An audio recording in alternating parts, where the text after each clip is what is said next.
राज्यामध्ये शेतकऱ्यांच्या हिताची जी योजना होती पंजाबराव देशमुख व्याज सवलत योजना, त्याच्यामध्ये मागील 5 ते 8 वर्षामध्ये 2 प्रकारचे मोठे घोटाळे झाले. त्यातला पहिला घोटाळा होता दुबार पीक कर्ज घोटाळा, ज्याच्यामध्ये शेतकऱ्यांना एकाच पिकावरती एकाच क्षेत्रावरती 2 वित्तीय संस्थांकडून पीक कर्ज मिळावं यासाठी सहकारी याच्यामध्ये विविध कार्यकारी विकास सेवा सोसायटीमधील जे सचिव आहेत त्यांचा वापर केला गेला आहे. त्याच्यानंतर दुसऱ्या प्रकारचा घोटाळा म्हणजे की ज्या शेतकऱ्यांनी नियमितपणे परतफेड करून सुद्धा ते पात्र असून सुद्धा पंजाबराव देशमुख व्याज सवलती योजनेसाठी सुद्धा राष्ट्रीयकृत बँकांनी निष्काळजीपणा करत शेतकऱ्यांना त्यांच्या मूलभूत हक्कापासून सबसिडीच्या हक्कापासून वंचित ठेवलेलं आहे. या संपूर्ण दुबार पीक कर्ज घोटाळा आणि हा जो निष्काळजीपणाने जे अनप्रोसेस सबसिडी राहिली याचे जर आपण टोटल जर केली तर दुबार सबसिडी घेण्याची संख्या भविष्यामध्ये ही 10 ते 15,000 पर्यंत जाऊ शकते असा आमचा प्राथमिक अंदाज आहे. ईडीची याच्यामध्ये नोटीस आहे आणि सर्व केंद्रीय तपास यंत्रणांना लागण्यासाठी कारवाई घेण्यासाठी जो अहवाल अपेक्षित आहे त्यासाठी सध्या शासनाची सहकारी यंत्रणा म्हणजे विभागीय कोल्हापूर आयुक्त ही सध्या कार्यरत आहेत. मराठी एकीकरण समितीचा मी कार्याध्यक्ष आहे. मराठी एकीकरण समितीचा मी कार्याध्यक्ष आहे प्रदीप सामंत. अतिशय जबाबदारीने सांगतो की महाराष्ट्रातल्या प्रत्येक मराठी माणसाचं भलं व्हावं ही आमची भूमिका असते. आम्ही बिगर राजकीय संघटनेत आलेलो आहोत. राजकीय लोकांशी आणि राजकारणाशी आमचा काही संबंध नाही. तुम्ही राजकीय लोकांची नावं विचारतायत, काही संबंध नाही आमचा. आमची चुकी आहे मतदाराची की आम्ही त्यांना निवडून दिलेलं आहे. सातारा जिल्हा नाही तर महाराष्ट्रातील प्रत्येक राजकीय नेत्याला, आमदाराला, खासदाराला या प्रकरणाची पूर्ण माहिती आहे. नव्हे त्यातील बहुतांश लोक याचे लाभार्थी आहेत. त्यामुळे हे प्रकरण जेवढं सहज वाटतं, जेवढ्या सोप्या पद्धतीने वाटतं त्या पद्धतीने तडीच जाणार नाही. याच्याकरताच आपल्या सगळ्यांचं सहकार्य हवं. सर्व पत्रकार, सर्व शेतकरी बंधू यांनी एकत्र येऊन हे प्रकरण लावून धरलं पाहिजे. सध्या सहकार आयुक्त त्याची चौकशी करत आहेत. त्याच्याकरता विभागीय समितीमध्ये कोल्हापूर याची नेमणूक झालेली आहे. सुनावणी सुरू आहे. जास्त कागदपत्र मी आपल्याला देऊ शकत नाही, परंतु ईडीकडनं पण याची चौकशी सुरू झालेली आहे. ईडीची स्वतः नोटीस यांना पाठवलेली आपल्याकडे त्याची प्रत आहे. ती प्रत तुम्हाला मी देऊ इच्छितो. या चौकशीमध्ये काय निष्पन्न होईल त्याच्याकरता आणखी 30 दिवस, 45 दिवस, तरी 60 दिवस लागतील. जिल्हाधिकारी साहेबांनी सांगितलं की 7 दिवसामध्ये आम्ही याच्यावरती FIR नोंदवू. आत्ताही जिल्हाधिकारी साहेबांची 5 वाजता आमची बैठक नियोजित आहे. त्या बैठकीमध्ये आणखी काहीतरी आपल्याला सारांश निघेल. आणि मी तुम्हाला आज खात्रीने सांगतो की जर सरकारी यंत्रणा राज्य पातळीच्या आणि केंद्र पातळीच्या जर ह्याच्यामध्ये कमी पडल्या तर मग आम्हाला न्यायालयाची पायरी चढावी लागेल. आणि हे निश्चित आहे. आम्ही हे प्रकरण पूर्ण तडीस लावणार आणि ह्याच्यातून जे जे काही घटक आहेत, दोषी आहेत, आरोपित आहेत त्यांना त्याची जागा दाखवून देणार. किती हजार कोटींचा घोटाळा थोडक्यात? पुन्हा तुम्ही आकड्यावरती आलात. आकड्यांचं काही मला करायचं नाही. सध्या आम्हाला जो आकडा जो अनुमानित आहे तो 1,000 करोड आहे असं मी म्हणतो आहे. पण हा आकडा कदाचित 1,000 चा 10,000 करोड सुद्धा होऊ शकतो. जिल्हावासियांना तुम्ही आव्हान काय करताय तुमच्या जिल्हावासियांनी प्रत्येकाने त्याच्यामध्ये काही लाभार्थी असतील आणि काही उपाशी राहिले असतील त्या प्रत्येकाने आम्हाला समर्थन द्यायचं आहे, पाठिंबा द्यायचं आहे. आपापली प्रकरणं शोधून बाहेर काढायचे आहेत. प्रत्येकाने अर्ज करायचे, तक्रारी करायचे आहेत. प्रत्येकाने FIR करायचा प्रयत्न केला पाहिजे. प्रत्येकाने प्रामाणिक असल्याचं सर्टिफिकेट निर्माण करावं. घोरपडे सर, तुम्ही जे काश्मीरमध्ये 2006 मध्ये 12 ऑक्टोबरला मला 4 गोव्याला गेलेले आहेत आणि मी 2017 एप्रिलला रिटायर झालो. रिटायर झाल्यानंतर मी 1 वर्ष इथं MPSC क्लास केला आणि मला पेन्शन आणि माझी परिस्थिती व्यवस्था असल्यामुळे मला वडिलांचा व्यवहार बघण्याचा विषयच येत नव्हता किंवा वडिलांचं पासबुक शिवा किंवा कोणतीही चेक करण्याची गरज नव्हती, कारण वडिलांचं मी सर्व खर्च मीच बघत होतो. आणि वडिलांचं निधन 2021ला झाल्यानंतर मी 2019ला शेती काढून घेतली, परंतु वडिलांचं बँक पुस्तक काही बघितलं नाही.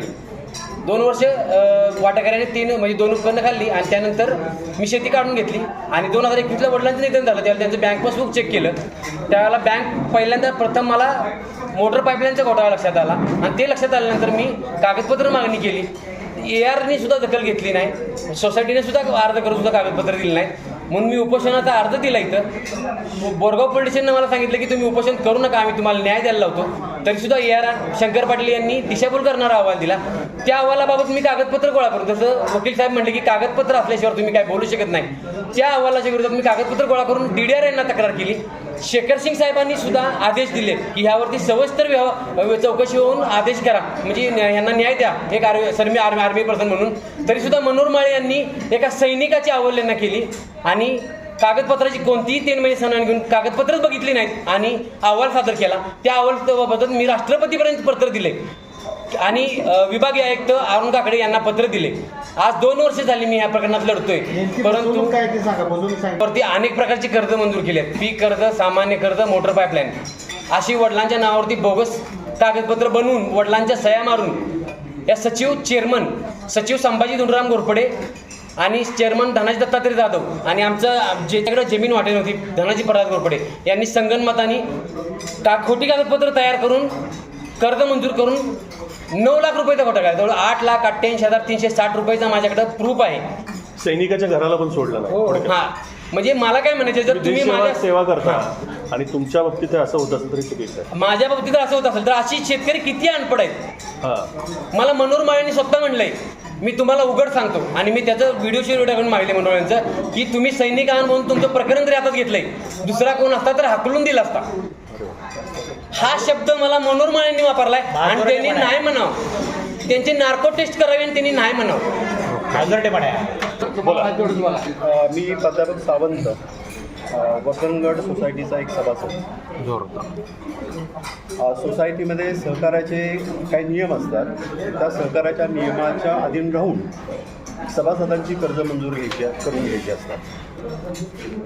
सर्वसाधारणपणे कायदा काय सांगतो की संचालक मंडळाचा ठराव झाल्यानंतर संचालक मंडळ एक कम तयार करतं. ते कम मंजुरीसाठी बँकेकडे जातं, सातारा जिल्हा मध्यवर्ती बँकेकडे जातं आणि बँकेची मंजुरी मिळाल्यानंतर त्या सभासदाला त्या कर्जाचं वाटप होत असतं. आमच्या वर्धनगड सोसायटीमध्ये संचालकाचा कोणताही ठराव नसताना, कोणत्याही प्रकारचं कम तयार झालेलं नसताना सोसायटीचा सचिव, बँकेचे विकास अधिकारी, बँकेचे अधिकारी एकत्र येऊन संचालकाला अंधारात ठेवून आमच्या सोसायटीमध्ये 111 प्रकरणं त्यांनी परस्पर मंजूर केली आहे. त्या 111 प्रकरणामध्ये 57 लाखापेक्षा जास्त कर्ज वाटप करण्यात आलेलं आहे. हा एक घोटाळा.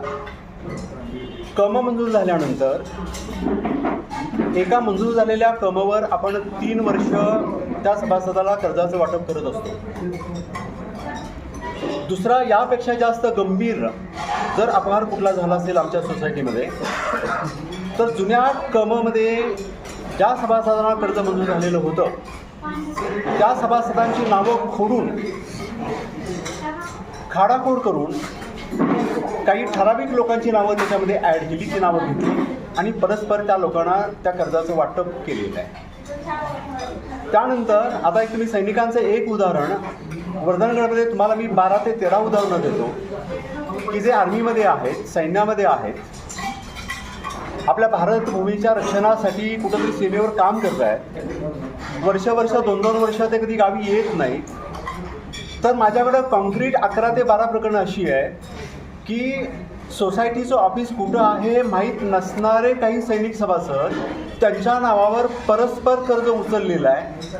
त्या कर्जाची परतफेडसुद्धा केलेली आहे, परंतु शासनाची जी सबसिडी मिळते 25,000, 50,000, 16,000, पूर्वी 15,000 मिळत होते, त्या रकमेचा अपहार करण्यात आलेला आहे.